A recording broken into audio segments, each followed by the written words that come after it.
In this lecture, we'll be talking about transcription. Again, to return to the central dogma of molecular biology, remember that the process by which a genotype becomes a phenotype is the conversion of DNA to RNA and the conversion of RNA to protein, which gives the expression or the appearance of the cells. The process by which we convert or transcribe DNA into RNA is a process in which we call transcription. Transcription is the process by which RNA is synthesized, and it uses DNA as a template. This process is catalyzed by polymerases, just like DNA replication is, but in this case we use what we call RNA polymerases. The RNA polymerases, in order to function, require a DNA template, ribonucleotide triphosphates in this case, and the energy for catalysis of this polymerization is again provided by the release of pyrophosphate from the nucleotide triphosphates and the conversion of that pyrophosphate to inorganic phosphate. Now, there are 4 different types of RNA which are created in each eukaryotic cell, and these are catalyzed by 3 different RNA polymerases. Each one of these RNA polymerases has a similar structure, but they function slightly differently in cell physiology. The first of these RNAs we call hnRNA. This is protein-coding RNA. This hnRNA is processed to form mRNA, which is then translated to form proteins. We also have the hnRNA is formed by RNA polymerase II. rRNA, or ribosomal RNA, is polymerized by RNA polymerases I and III. These RNAs are incorporated into ribosomes, which are important structures required for translation, which we'll discuss in another lecture. The third type of RNA we call short nuclear RNA, or snRNA. This is catalyzed by the transcription of this RNA is catalyzed by RNA polymerase II, and this type of RNA is involved in RNA splicing during the processing of hnRNA to mRNA. This is a process which we'll describe in more detail in a few minutes. The last kind of RNA we call tRNA, or transfer RNA. This is catalyzed by RNA polymerase III. This is the RNA responsible for decoding the RNA during translation to form proteins, which we'll talk about in another lecture. Now, most of the rest of the time this lecture we'll be talking about hnRNA and mRNA. This is the type of RNA which is transcribed and then translated to form proteins. In order to understand how this functions, you have to understand a little bit about what a gene is. A gene is a term we're all familiar with. The definition of it is a segment of DNA which contains the minimal elements required for the regulated production of an RNA transcript. Now, each of these genes has several different elements. One is a promoter, it has enhancers and repressors, it has a transcription unit which consists of both introns and exons, and it has a terminator. And we'll talk about each of these in turn. The promoter is an upstream sequence which is recognized and bound by the RNA polymerase. This is the sequence that tells the RNA polymerase, here is a gene that you need to transcribe. Now, there are 2 common sequences which are found in eukaryotic promoters, which RNA polymerase II recognizes. One is what we call a TATA box because it consists of a sequence of TA, TA. This is found approximately 25 base pairs upstream of the transcription start site. There's another element which we call a CAT box because it consists of the sequence CAAT in addition to a few other nucleotides, which is found approximately 75 base pairs upstream of the transcription site. The second element of a gene is what we call enhancers or repressors. Enhancers are sequences which are upstream of the promoter that can be bound by proteins which we call transcription factors. The binding of these proteins to enhancers, these DNA sequences called enhancers, influence the binding of RNA polymerase to the promoter. When a protein, a transcription factor, is bound to the enhancer, this increases the probability that RNA polymerase will bind the promoter. That increases the degree then to which this gene is transcribed. The presence or absence of these transcription factors in particular cells at particular times, or in the presence of certain stimuli, is the major form of regulation within cells.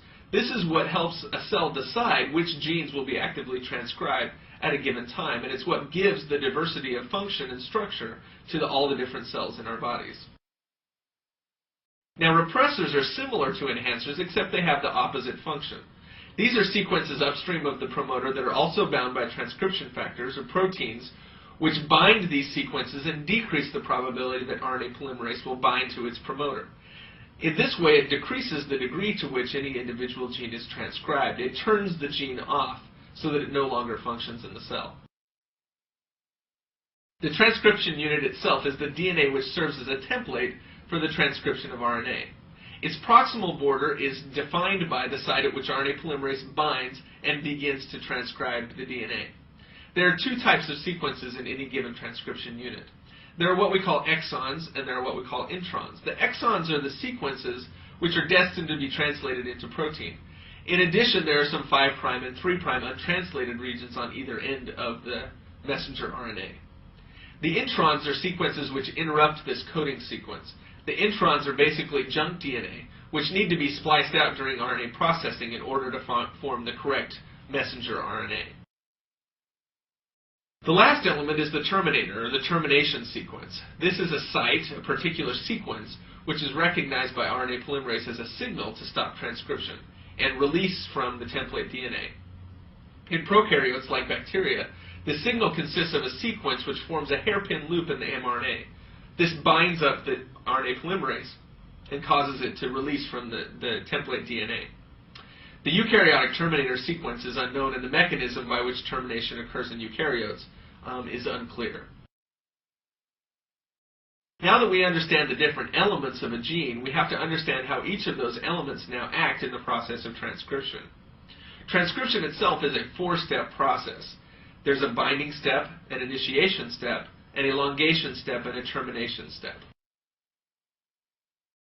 In the binding step, the RNA polymerase binds to its promoter, and it unwinds a short stretch of DNA to create a small bubble. We call it a transcription bubble, an area in which the hydrogen bonds between the nucleotides have been broken, such that the machinery now can have access to the DNA sequence.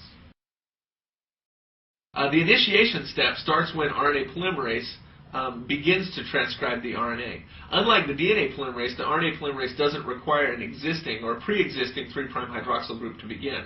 So we don't require RNA primers in transcription like we have to have in replication. What happens is that we get a single nucleotide which binds to its corresponding nucleotide by base pairing of the DNA strand. This is a template of usually a purine, which means it's either an adenine or a guanine ribonucleotide. The next nucleotide in the sequence, which we show below here as a G, then binds to its corresponding base pair in the DNA template, and the initiation is completed when that nucleotide forms a phosphodiester bond with the initial nucleotide. Remember in this whole process that RNA is going to use U, or uracil, to base pair with adenine, rather than thymine or T, like we see in DNA. The next step, and the major step in transcription, is the elongation step. In this step, the RNA polymerase moves in the 5' to 3' direction, forming a complementary copy of the antisense strand. Now, when we say antisense, what we mean is the template strand, the strand to which the RNA, the formed RNA binds and base pairs with. The hnRNA product then, the RNA product that results from transcription, has the same sequence then as what we call the sense strand, or the strand that's not being bind. The only difference, of course, being that the RNA has uracil instead of thymine in it. As the polymerase proceeds in the 5' to 3' direction down the DNA template, the DNA duplex reforms behind it, and then the hnRNA is released then as a single strand. This process of elongation can also be a target for certain chemotherapeutic drugs if we want to kill cancer cells, for example. An example of these chemotherapeutic drugs are actinomycin D or alpha-amanitin. And you can imagine that if you're able to block the process of elongation, you can block transcription, you can block then the formation of proteins, and you can make the cell dysfunctional and cause it to die. And we use that to our advantage in trying to kill growing tumor cells with chemotherapy. The last step of RNA replication is a process we call termination. When the RNA polymerase reaches the appropriate termination sequence, which is unknown in eukaryotic cells, the RNA polymerase and the hnRNA, which has been formed by that RNA polymerase, release from the DNA duplex and separate. Again, as I indicated, the sequence is not very well characterized in eukaryotic cells. So now we have an hnRNA. But remember that an hnRNA is not the form of RNA which gets converted into protein. Before we can translate this into protein, we have to convert it to what we call messenger RNA. And there's a couple of different things that we do to the messenger RNA to prepare it for translation. 3 basic steps. The first is 5' capping, the second is 3' polyadenylation, and the last is intron splicing.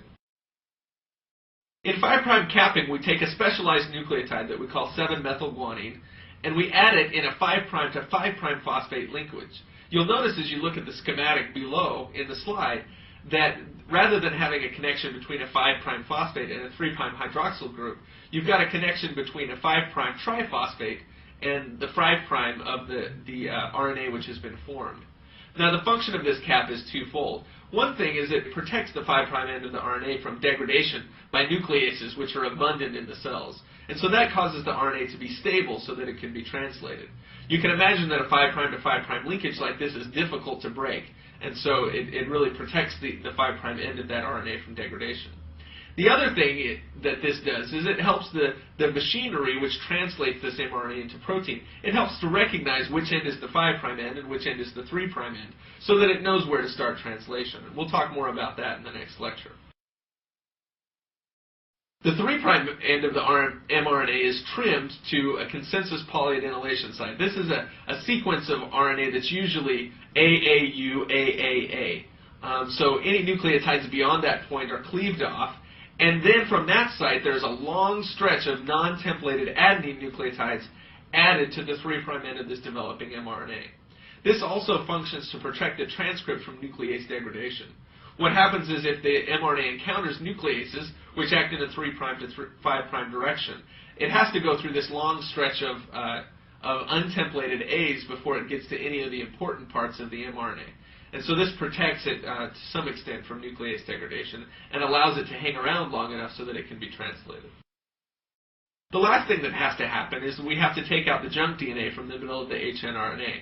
We have to remove the introns so that the coding exons are placed together in the right sequence to form the correct protein. This occurs by a process that we call mRNA splicing. The splicing of introns is catalyzed by a complex of proteins and snRNAs that's called the spliceosome. The spliceosome recognizes the starting and the ending sequences of an intron, which are always the same. The starting nucleotides are always GU. The ending nucleotides are always AG. It recognizes this plus a few other nucleotides and can see that that's an intron then that needs to be removed. Now, the splicing of introns takes place in an interesting format, which is shown in the schematic below. There's what we call a lariat intermediate. In other words, there's a 2' hydroxyl group of an adenine nucleotide which is within the intron itself. This 2' hydroxyl group attacks the 5' phosphate of the first intron nucleotide, and this forms a 5' to 2' structure which looks like a lariat, as you can see in the second part of this schematic below. What happens then is the 3' hydroxyl group of the last exon nucleotide makes a phosphodiester bond with the first nucleotide of the next exon. And this releases the intron lariat and binds the two exons together. In this process, then, we rid ourselves of the intervening intron sequences and place the exons in juxtaposition to each other, where they can be translated then into the proper protein. When the capping, polyadenylation, and splicing are complete, then, this hnRNA molecule is now called messenger, or mRNA. The mRNAs associate with proteins in the nucleus, and the protein-mRNA complex then is transported into the cytoplasm, where it can interact with the machinery required to translate it into proteins. As in most biochemical processes that we'll describe in this series of lectures, there are things that can go wrong with transcription, and these cause particular diseases, one of which we'll describe in the following clinical vignette. Let's say you're a pediatric physician, and you see a 9-year-old boy which presents for a routine well-child exam. The nurse approaches you and is concerned that the child is less than its 3rd percentile for height and weight. It's a very small child. The mother states that the patient eats voraciously. He eats plenty of food, but he doesn't seem to gain any weight. She's also concerned that he seems kind of pale, and sometimes he looks a little yellow. Now, when you take a history, you find out that the patient's parents are both from Bangladesh, and both of them have lifelong histories of mild anemia. You do a physical exam on this child, and you notice that he has tachycardia. His heart is beating too quickly. He has frontal bossing, which is increased size of the frontal bones of his cranium. He's got scleral ectorus, which means that his sclera of his eyes are yellow. He has a generalized pallor. He's pale. And he has hepatosplenomegaly. His liver and spleen are larger than normal size. You draw some blood and send it for some laboratory studies, which show that this patient has a severe microcytic hyperchromic anemia. In other words, his red blood cells are too small and are too pale. What do you think that this patient has? What is the proper diagnosis in this case? The correct diagnosis in this case is thalassemia major, or beta thalassemia. Now, in order to understand thalassemia, you have to know a little bit about hemoglobin. Hemoglobin is a protein which is found in red blood cells, and it's responsible for carrying oxygen. It's the molecule that's responsible for making sure that we get oxygen from our lungs to all the tissues in our body that need it. Hemoglobin is a heterotetramer. In other words, it's a complex of 4 proteins of 2 identical subunits. You have an alpha globin subunit, of which there are 2, and a beta globin subunit, of which there are 2. And this makes up the 4 subunits of hemoglobin. Each of these globin subunits contains a molecule of heme, which is the compound which is responsible for carrying oxygen. Beta thalassemia is caused by reduced expression of the beta globin gene. Now, this reduced expression is caused by one of 2 defects, and both of these are defects in transcription. In some cases, the defect is caused by mutations in the promoter, which cause the beta globin gene to be transcribed at a decreased rate, so that you form fewer molecules of beta globin. The second type of mutation that you see are mutations in the beta globin gene which result in defective or abnormal splicing of introns, as you can see in the schematic below. These mRNAs that have defective splicing either form unstable mRNAs which are rapidly degraded, or they result in the synthesis of defective proteins, of beta globin proteins that don't function in a hemoglobin tetramer like they normally should. Now, each of these mutations, whether they be a promoter mutation or whether they be a splicing mutation, results in 2 different kinds of beta globin expression. We categorize these as either beta plus mutations, in which there's some residual expression of beta globin, but that expression is decreased, or beta 0 or beta naught mutations, in which the expression and transcription of beta globin is completely absent from that particular gene. Now, this results in 3 different clinical syndromes: thalassemia minor, thalassemia intermedia, and thalassemia major. In thalassemia minor, usually only one of the 2 beta globin alleles is affected, either by a beta naught mutation or a beta plus mutation. These patients have asymptomatic, mild anemia at the very worst expression, and usually aren't even detected, or if they are, there's no treatment necessary for them. Their body can compensate adequately for the mild anemia. In thalassemia intermedia, you either have a beta naught mutation with a normal beta gene, or maybe you have 2 beta plus mutations on each of the 2 beta globin alleles.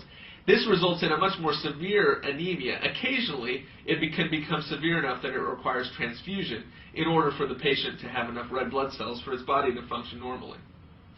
Thalassemia major is a situation which we've got 2 severe beta plus mutations, one in each allele of beta globin, or a case where we've got 2 beta naught alleles in which there's absolutely no expression of beta globin at all. These patients have severe anemia and are often reliant upon regular blood transfusions in order to function properly. Now, the decreased expression of beta globin from the beta globin gene can lead to 2 consequences for the red blood cell. The obvious one is that you get decreased synthesis of globins. This is what causes the hypochromia. You have less hemoglobin in the cells than you normally should have. This obviously decreases the oxygen carrying capacity and makes it difficult for the tissues in that patient to function. The other thing that happens is you end up with a quantitative imbalance between the alpha and beta globin proteins. In other words, you have a lot more alpha proteins than you have beta proteins. The result of that is that those excess alpha globin proteins tend to aggregate with each other, and these aggregates damage the red blood cell. The damaged red blood cells are recognized as abnormal by the spleen and are cleared from the circulation. This makes the anemia even worse. Now, in a patient that has thalassemia, they'll usually present at a relatively early age, especially if they have thalassemia intermedia or thalassemia major. They'll have regular symptoms of anemia, failure to thrive or poor growth, fatigue, weakness, pallor, and tachycardia. And oftentimes there will be a family history of mild anemia, such as we saw in this vignette. Now, these mutations, the ethnic history of these patients is very important, because the mutations leading to beta thalassemia are most frequently found in African, Mediterranean, and Southeast Asian populations, such as we saw in this vignette. The physical exam of these patients will show frontal bossing and maxillary enlargement. This is a consequence of extramedullary hematopoiesis, or the formation of blood cells in bone marrow of bones that usually don't produce red blood cells. This causes those bones to enlarge and cause the typical facial features that we see in these patients. The hepatosplenomegaly that we see in these patients is a combination of clearance of abnormal red blood cells from the circulation, which occurs in the spleen and liver, and also from extramedullary hematopoiesis in those organs. On physical exam, you'll see signs of anemia, fatigue, weakness, pallor, jaundice, and tachycardia. There are two major clinical consequences of beta thalassemia, especially beta thalassemia major. If these children are not treated with transfusions, they die at a young age from consequences of severe anemia, the most significant of which is high output heart failure. If they're adequately transfused, they do well until the third or fourth decade of life, in which they start to have problems with iron overload. This damages the liver, the heart, and the pancreas. The iron overload is a consequence of increased iron absorption because of the anemia, and also the iron that's acquired in these repeated transfusions. This is called secondary hemochromatosis. It causes damage to these organs and can lead to multi-organ failure and death. In addition to mutations in the beta gene, thalassemia can also result from defects in the alpha globin genes. Unlike beta globin, there are actually 2 alpha globin genes for on each chromosome, so there are potentially 4 alleles of alpha globin that can be affected. Unlike beta thalassemia, the mutations in alpha globin are usually gene deletions, so they don't involve transcription like what we see in beta globin. In this case, you get different clinical syndromes depending on the number of alpha globin genes that are affected, and you can see that in the table below. This concludes our discussion of transcription.